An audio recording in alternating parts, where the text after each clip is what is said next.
One monk asked, Daitsu Chizo Buddha, the Buddha of supreme penetration and surpassing wisdom, sat for 10 kalpas in the Hall of Enlightenment, but the Buddha Dharma did not reveal itself to him, and he did not attain Buddhahood. I do not understand this saying. Please point out the meaning. The Master said, Supreme penetration is your own understanding that the 10,000 things everywhere have no being of their own and have no form. This is called supreme penetration. Surpassing wisdom is not to doubt anything, for there is nothing to be attained. This is called surpassing wisdom. Buddha is the heart in its purity. Its radiance interpenetrating the plane of things is called to become Buddha. To sit for 10 kalpas in the Hall of Enlightenment refers to the practice of the 10 paramitas. The Buddha Dharma did not reveal itself means that since Buddha is originally unborn and the Dharma is originally indestructible, how can it reveal itself? Did not attain Buddhahood is that Buddha has no need to become Buddha. An old master said, the Buddha is always present in the world, but is not stained by the things of the world. So here we have an explanation by Master Rinzai, or Lin Chi, to give him his Chinese name, to a monk who comes to inquire from him, of a passage that he's read in the sutras about a Buddha who is called Supreme Penetration and Surpassing Wisdom. And he has read that this Buddha had sat for 10 kalpas in the Hall of Enlightenment, and a kalpa is a measurement of time, covers several million years, and comes from the Indian Buddhism, both in Buddhism and in Hinduism. There is very long periods of time that world systems are in existence, and kalpas measure this period of time, something like over 400 million years, for example. So when we hear 10 kalpas, that refers to a very, very long period of time.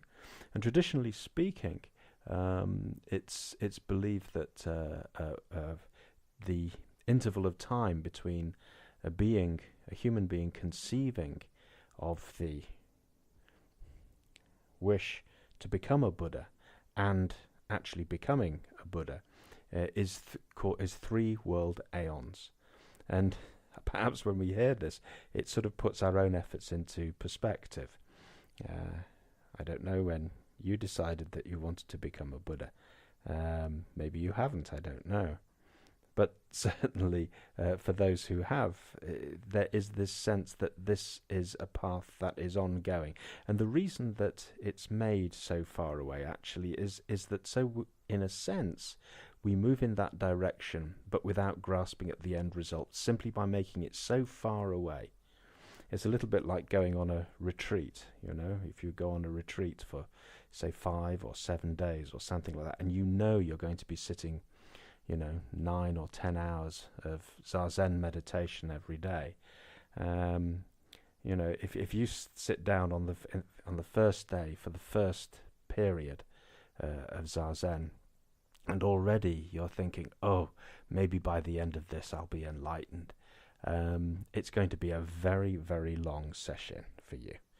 So, yes, we've come to the session, but we come and we sit down and we let go of the results. We let go of the aim of the whole thing, and we just really give ourselves wholeheartedly into just this doing at this moment. And of course, this is really the attitude that we should be cultivating every day in our daily life practice. When we sit down, we give ourselves wholeheartedly into it.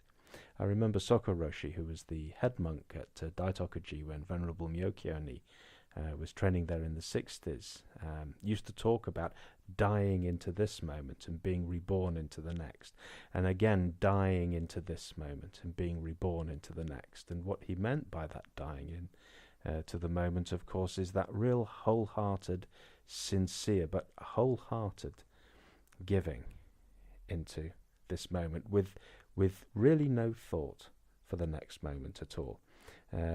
Not something that can be done quickly or easily. It takes a long time to cultivate a heart that can truly give itself wholeheartedly in this way. And perhaps this is why we hear this 10 kalpas. I remember Venerable Myokyo-ni once saying, when she first went up to Daitokuji and Soka-roshi showed her the form for going for sanzen or interview with the master, which was Sessoroshi at the time. And he took her to the interview room and showed her how the screen slides to one side, and there's a prostration that's done on the threshold to the Buddha, and then to come in, and then to kneel down opposite the master, and to do the prostration to the master. And he made her go through this several times until he was happy that at least technically it was correct. And then at the end he said, all that you really have to do, he said, is on the threshold to really just lay down your heart before you come in. He said that really is all you have to do.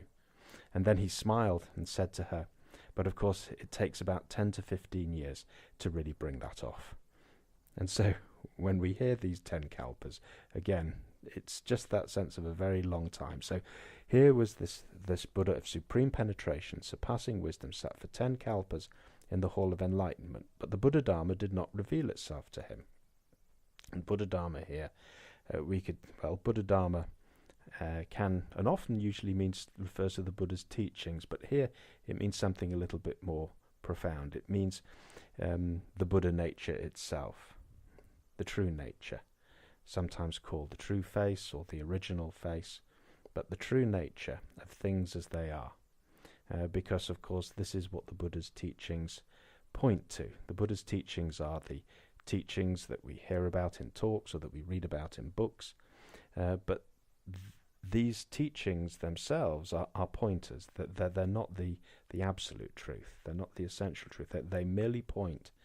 And here the term Buddha Dharma refers to that which those teachings point to. In other words, the realization of the Buddha's teachings is what is meant here.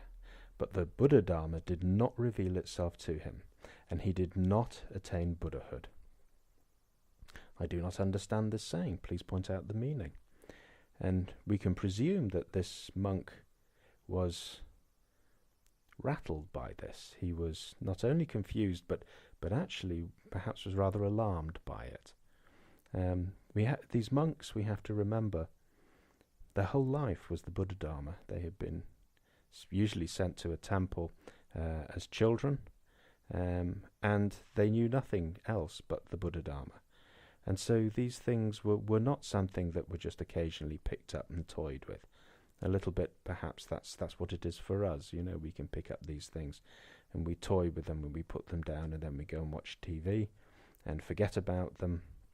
And then every so often I sort of bring one out, polish it up, and entertain myself with it for a short while.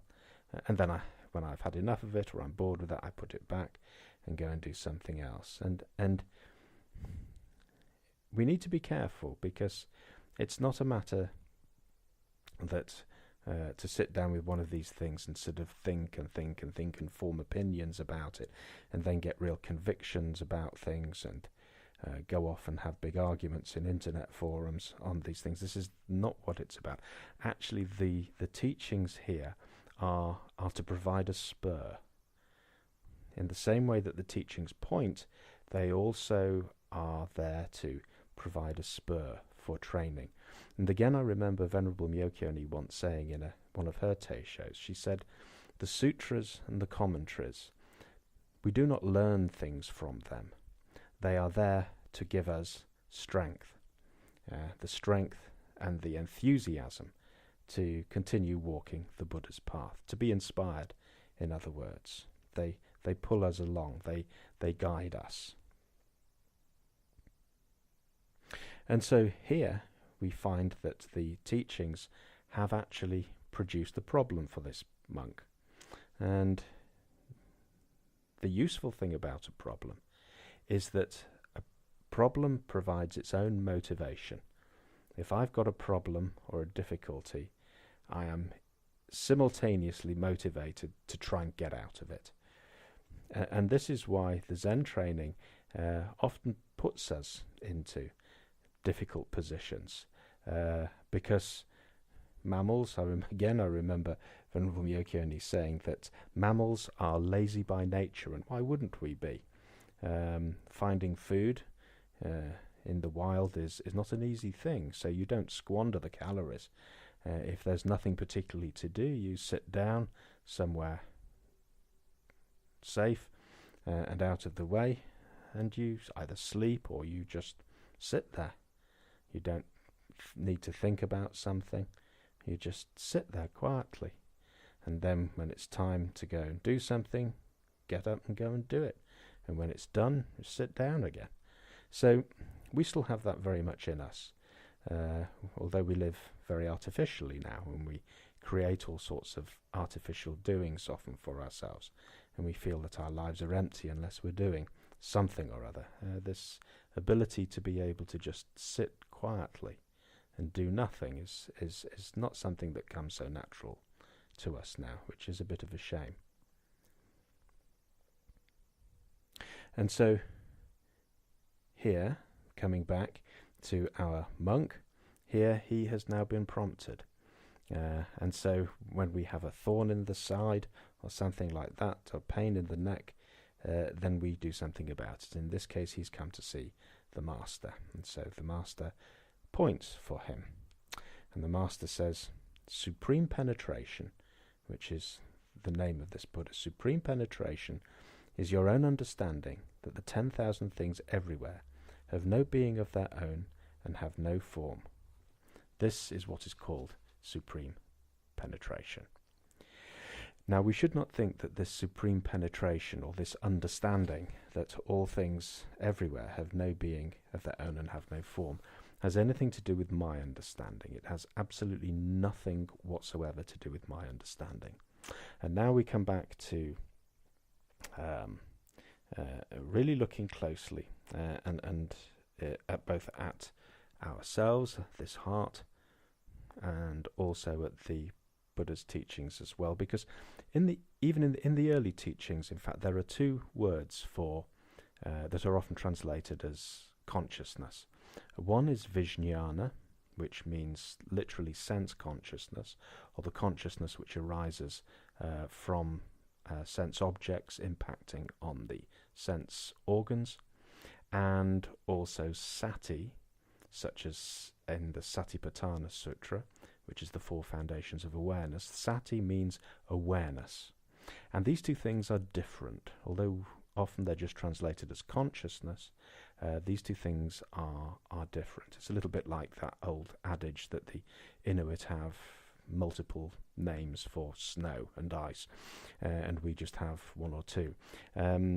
Here, our term consciousness, actually in Buddhism there is some very specific meanings attached to these vijnana and sati. And so vijnana means sense consciousness. Certainly, for example, the sense consciousness that comes through the five physical senses of touching, tasting, seeing, smelling and hearing.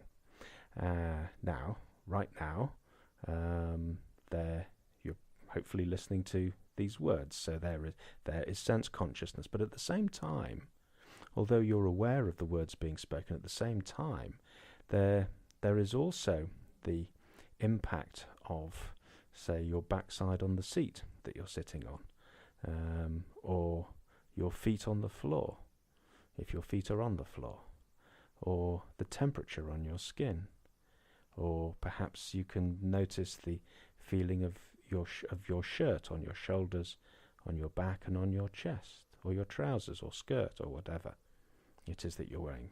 There's a tactile sensation. Now, as I mentioned those things, like your backside on the seat and the pressure of your feet on the floor, those sense impressions come into awareness.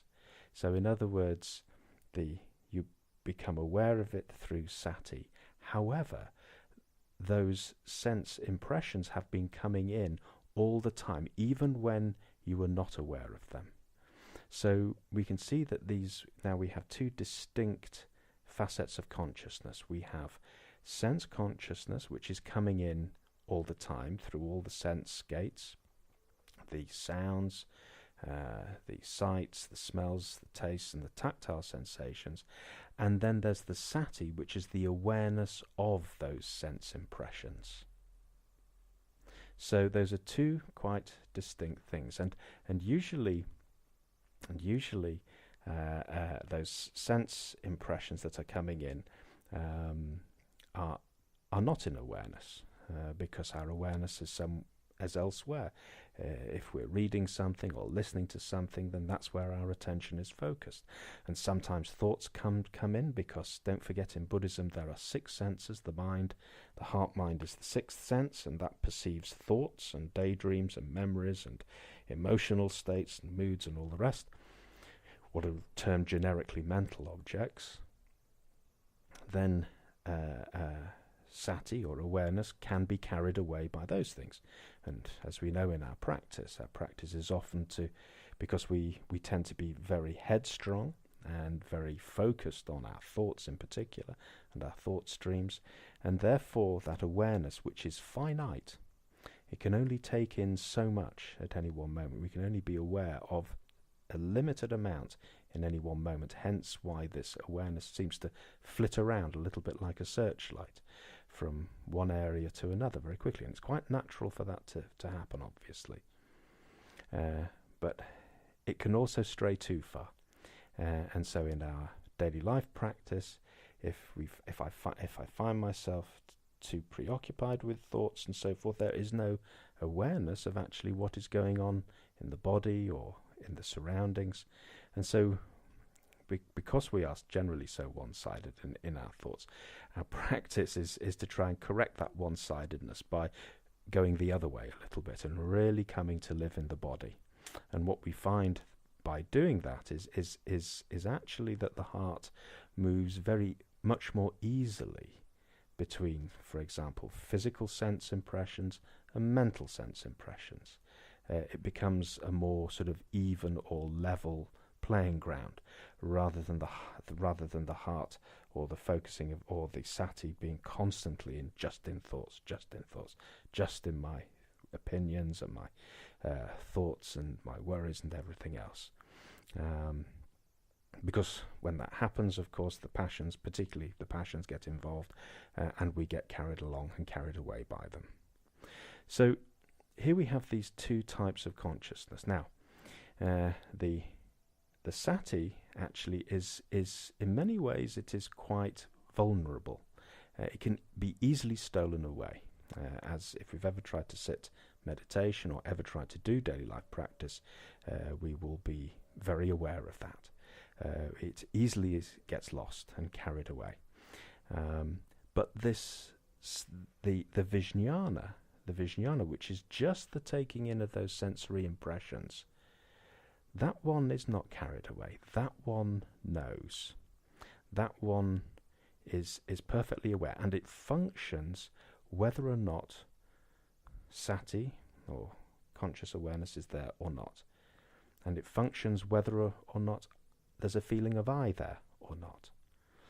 Lying in bed at, say, 2 o'clock this morning, presumably if you were not out on the tiles or burning the midnight oil, fast asleep, perhaps it's now summer and the weather is warm, and perhaps lying under the bedclothes, if the body detects, Vijnana detects that the body is too hot, and so the hands respond by pushing the covers away. And then if during the night the temperature drops and it gets a bit too cold, the body realizes that, detects it, and responds by pulling the covers up, and we snuggle down underneath them. Or perhaps we've had the experience of, say, being at a party and falling asleep, and it might have been quite a noisy party, usually they are, with music and loud talking and so forth. There's no problem sleeping through that. if one is really tired. But then somebody calls one's name, not particularly loud, but just calls it. And suddenly I wake up. Now, when I'm asleep, when I'm fast asleep, there is no sense either of myself or of being in a room or of time passing. None of that is there. It's quite gone. Empty of any sense of self. That awareness is completely gone. So when somebody calls the name, or when the alarm clock goes off in the morning and I'm in a deep sleep, who wakes awareness up? Well, it's this Vijnana. Vijnana is the one who knows. Vijnana is, when we talk about sense consciousness, it's not just a passive functioning. It doesn't just take things in. It actually responds to what is coming in. This is the real sort of instinctual living, deep living natural side to us. This is the Buddha nature, what is called technically from the Buddha nature, functioning and responding to things as they are. This one doesn't doubt. This one does not doubt. He goes on to say, because not only is this Buddha called supreme penetration, he's also called surpassing wisdom. And Master Rinzai says, surpassing wisdom is not to doubt anything, for there is nothing to be attained. This is called surpassing wisdom. No, there is nothing to be attained, because this nature is functioning regardless of whether I'm aware of it or not. It's functioning. It always has been. If it didn't, we would be in the coffin already. So there is nothing there to be attained. Actually, all that happens in Buddhism is we wake up to, we realize what is already here. There is nothing to be changed. The Buddha nature functions as it is already.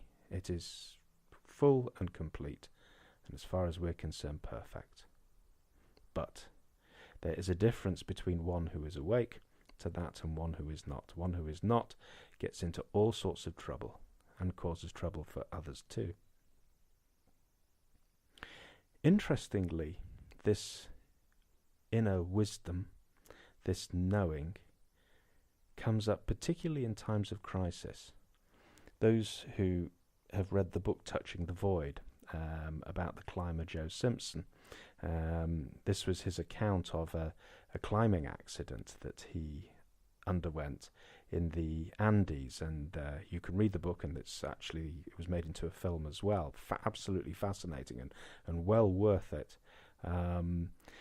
He was left for dead, and he had severe injuries, including a broken leg with the bones sticking out, and there he was stuck up on a high Andean mountain, and basically he thought that it was chips. He thought it had his chips. Basically, he was a goner. But interestingly, he said, first of all, he said he was curious to see how he would respond to this, because he had been brought up a Christian and a Catholic actually, and he wondered if he would call to Jesus and the saints and the Virgin Mary, and actually he said he didn't, and he felt no compulsion to either. And that sort of outer understanding of religion seemed to fall away from him, but simultaneously, and I don't know whether he recognized it as a sort of spiritual thing, but something came up on the inside, because as he lay there wondering whether he was going to do anything or whether he was just going to give up, this voice came into his head that told him that actually if he just looked over there about 20 yards away, there was a boulder, and if he could crawl to that in 20 minutes, that's all he had to do. And he felt a compulsion to do that, and so he did. So he looked at his watch and started crawling, and he did. And he got over there in about 18 minutes. And then the voice came again and said, look, you see that little outcrop just over there about 25 yards away? Right, you've got 20 minutes to get there. Off you go. And so he went. And he said each time he got to this new place, this voice would come up and say, now, there's another one. Okay, 20 minutes. Look, time it, go. And bit by bit, it began to take him down the mountain. And then finally, because he was not only severely injured, but obviously he was very dehydrated and hadn't eaten anything, this took him a long time to do, several days to do. He finally, his powers, gave up, basically. He could not go on, and he just began to think, right, I'm going to give up the ghost now. And he said at that instant that he had that thought, he said it was like somebody switched on a radio in his head to full volume, maximum volume. And what he got was the old Boney M classic, Brown Girl in the Ring. And the one thing he really hated was Boney M. And he said, I will not die to the sound of that blessed record. And that anger that came up in him gave him that spurt of energy to go on. And it again reminds us what Myokyo-ni said, that the sutras and the commentaries, they're all there. We don't learn. They're not there to learn from. They're there to give us strength, there to give us that energy just to continue on when I feel that I cannot go on anymore. And this ability to be able to go on beyond what I can do, beyond what I feel is actually possible, this is known as paramita, because paramita actually means crossing over to the other shore. Paramita, crossing over to the other shore, has that connotation, obviously, of the parable of the raft.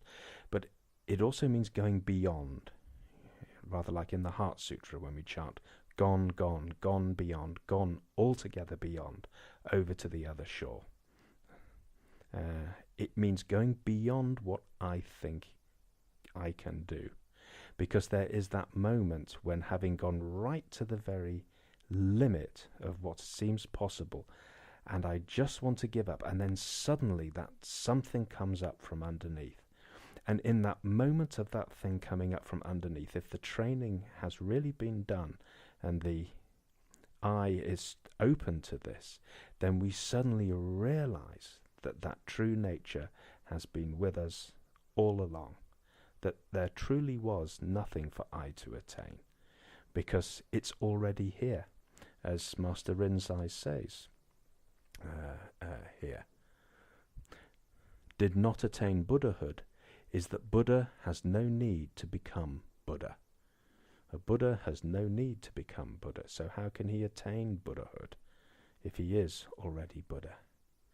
And of course, this is pointing directly to our own Buddha nature, that, as the Buddha himself said, how wonderful, how miraculous, all beings are fully and completely endowed with the wisdom and the power of the Tathagata, which is another name for the Buddha. But sadly, because of their sticky attachments, and in particular the sticky attachment to I, to my views, to my false views, and false views of self, human beings are not aware of it. And then he finishes off by saying, an old master said, and this old master is actually Buddha Shakyamuni, the Buddha is always present in the world, but is not stained by the things of the world. In other words, the Buddha is always present, and this Buddha is not someone else, please. This Buddha is the own true nature, not mine, has nothing to do with I. It's not I. This is the tail that thinks it can wag the dog. But the Buddha nature itself is ever present. And it's to this that our training points, and it's to this that waking up comes, and in that waking up there is that realization of that full life, the great life as Master Torre calls it, with its clear seeing and its warmth of heart, which touches others too.